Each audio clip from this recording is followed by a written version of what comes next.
Hi guys, this is David, and this is the, third update video.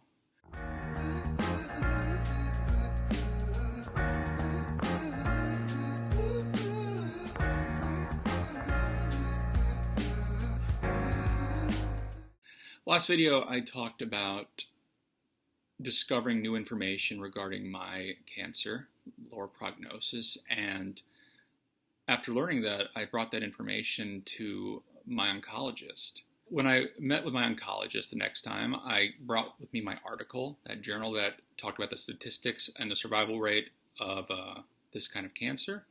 I also brought in an article about a blood test that might be effective in helping to measure the cancer and keep track of how well the treatment's going, but also like to look at different mutations that my cancer might have.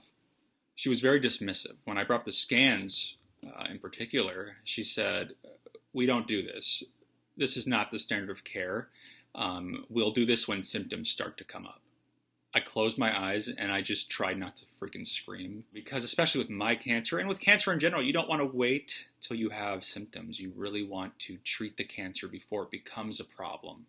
To sum it up, my experience with her, I felt incredibly frustrated, very disappointed. I left and went back to my nurses and I discussed with them my issue. So after talking with the nurses, they recommended a different doctor. I still had my regimen that I was going to fulfill, that I wanted to do, which was the chemotherapy. So I started chemotherapy first before meeting with the next doctor. So I started my next appointment with this doctor named Dr. Al-Qaid.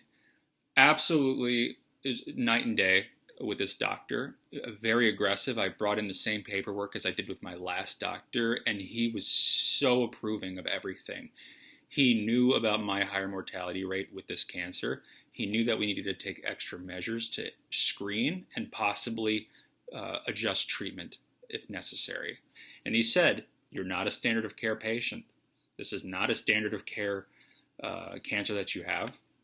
So at the end of the meeting with Dr. Al-Qaid, I asked, because I really wanted to get optimistic again, I asked him what my prognosis was.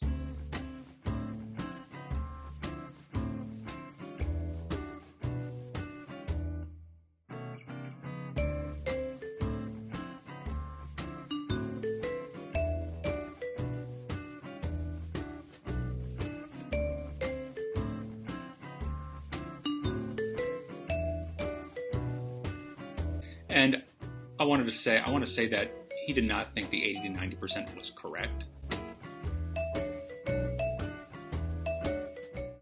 But when I asked him for his prognosis, he gave me 70 to 80%. Which is a lot higher than the 30 to 50 that I thought. And I was like, wow, so it really wasn't much off of that 80 to 90%. So 70 to 80%, according to this doctor, is my new prognosis. But I do see a specialist in 2 days, and then I'll come out with another updated video, another updated prognosis.